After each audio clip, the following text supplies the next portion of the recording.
Hey YTPC, this is going to be a little DIY pipe related content video. I'm going to make it short for the beginning part. So what I'll do is I will show you how I'm currently storing my pipes and then the new solution that I have, and talk about what I did, and then all of the long in-depth video sections will be at the end. So you'll get there'll be a short Cliff Notes version in the beginning for the attention span challenge folks. And then if you want to see me doing all the steps, then you can certainly stick around at the end and kind of see some of the problems I ran into along the way and hear my awesome commentary.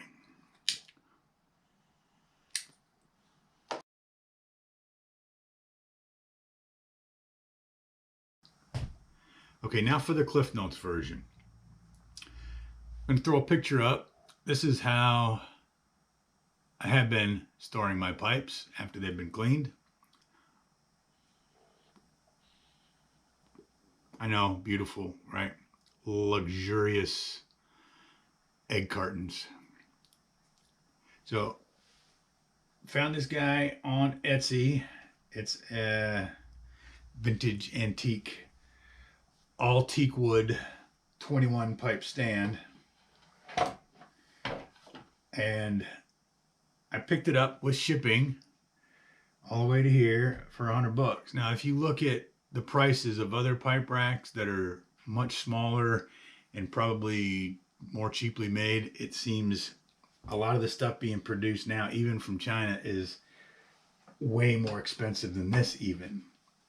I was looking at some 10 pipe holder racks and they were like $300. So I'm considering this to be a pretty good deal. And it did not come with a spinning base. There were holes drilled in it, so it looks like there was something there at one time, obviously lost over the decades. So my solution was to buy a Lazy Susan on Amazon. Throw the link up here. And it's not the greatest quality, but you know, it's commensurate with the price that I paid for it. I originally was just going to screw mount it to the base, but then I ran into a problem. The two dials are the same thickness, so I had to find a way to separate them. My first thought was to use washers. Well, the washers were too wide. They still bound on the outer band. So I went back and put the plastic feet that came with those holes back in, drilled through them, and then cut the little insertion tip off, and then put the screw through that and used those. And that was the solution that finally gave us a, not the smoothest spin, but an easy one finger operation. So would I recommend this purchase? Yeah, if you don't mind MacGyvering it a little bit in the end, or perhaps you have smaller washers, but you definitely will need something to offset. You can't just mount it flush to the whatever workpiece you're using. Quality, give it a 3 maybe. So for price, yeah, all things considered, I'd recommend it, but with the caveat that you will have to, do some tinkering to get it to where it will function properly. Okay, so I will throw up some pictures now of the final product with the pipes in and in its new home, hopefully. Okay, that's it for the Cliff Notes version. if you want to watch the whole thing with all of the steps and me showing what's going on along the way, that will all come up after the outro for this part. So thanks for watching. Catch you all on the next one. Like I said, if you want to see the whole drawn out process, stick around for after the outro.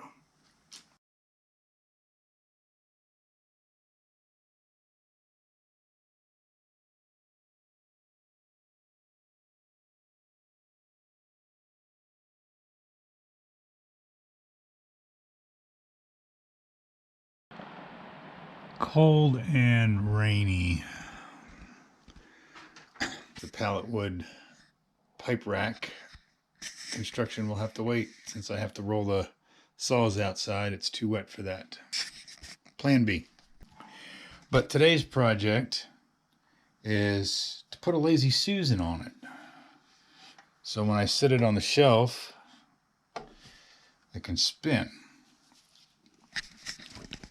Now, the one I picked up, and these come in various sizes on Amazon.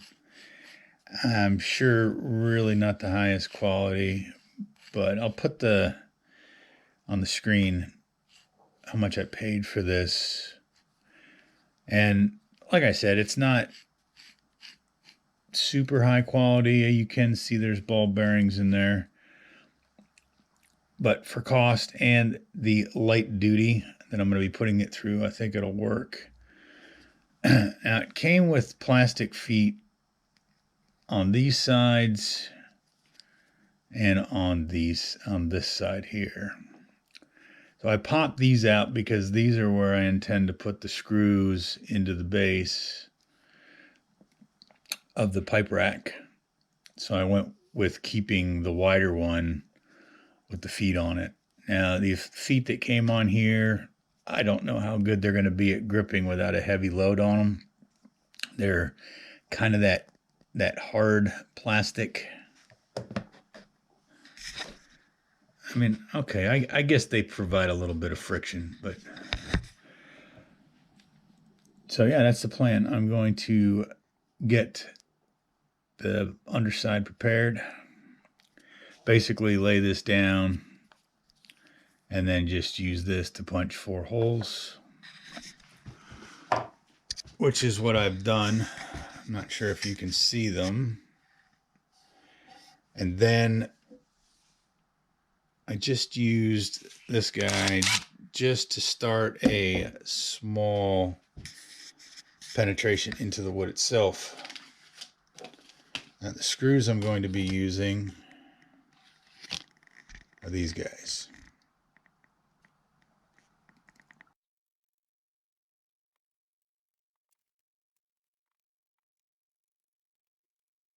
Okay, a little bit of an issue. When I put the screws down tight, this thing rubs. So I think what I'm going to have to do is find some washers and put them down here so it'll raise this up, because there's not an offset in this. This actually sits a little bit lower. So yeah, there's a lot of tension on this. All right, let me see if I got some washers. I'll be back. Actually had some in stock, which rarely happens. I usually have to take a trip to the store. So what I'm going to do now is take a picture of this with my phone, so the next time I'm there, I will pick up some more of these. So I'm going to put them over each of the screw holes, and this I think should raise it up enough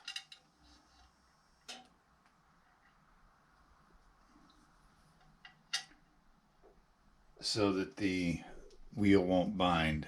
See, they're the same thickness. It doesn't work out too well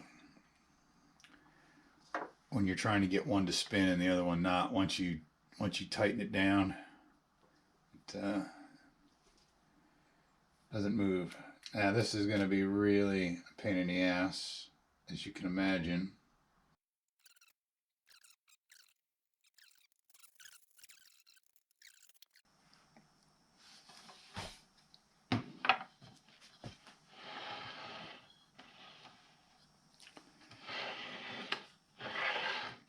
Not the smoothest operation.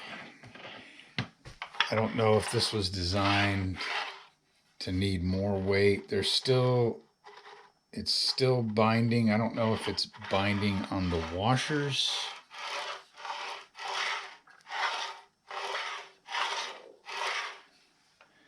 But it's not the smoothest operation. I think the base itself is actually. Let me try it on wood and see if it's any better.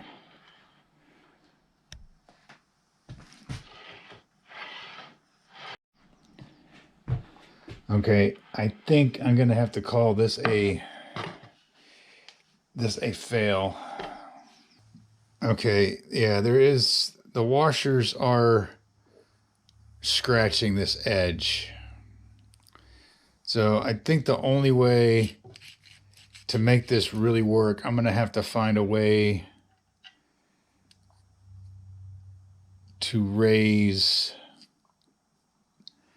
the gap between the center here and there without touching the outside.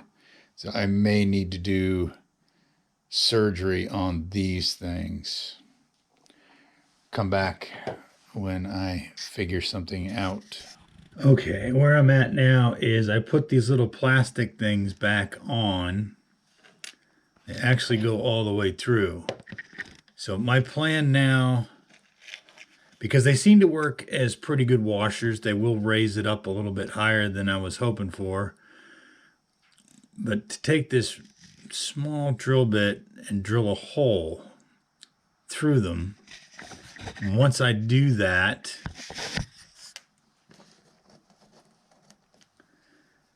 I will snip off that little nipple part and then use these as washers. I don't know. I don't think I can make a screw go all the way through that. I don't have one thick enough and long enough. So yeah, that's where we're at now.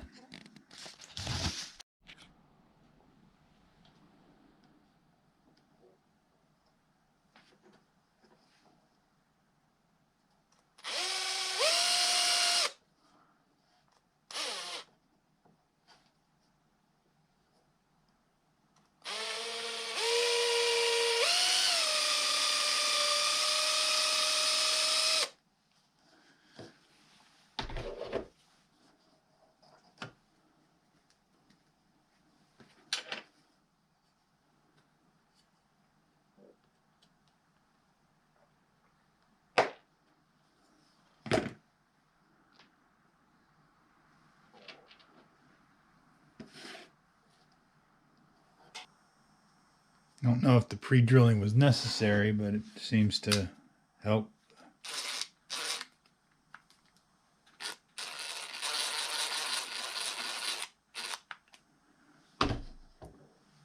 So I'll finish the last one, then I'll be back.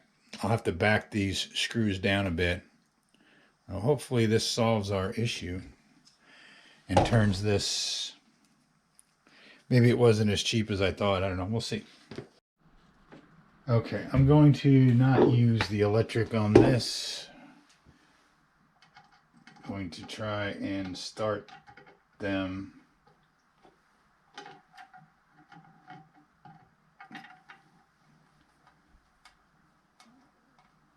Just a little bit. These are different screw sizes. I needed ones that were slightly longer.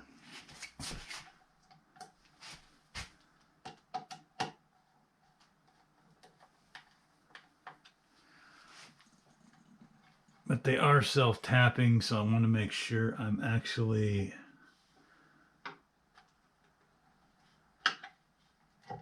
there we go.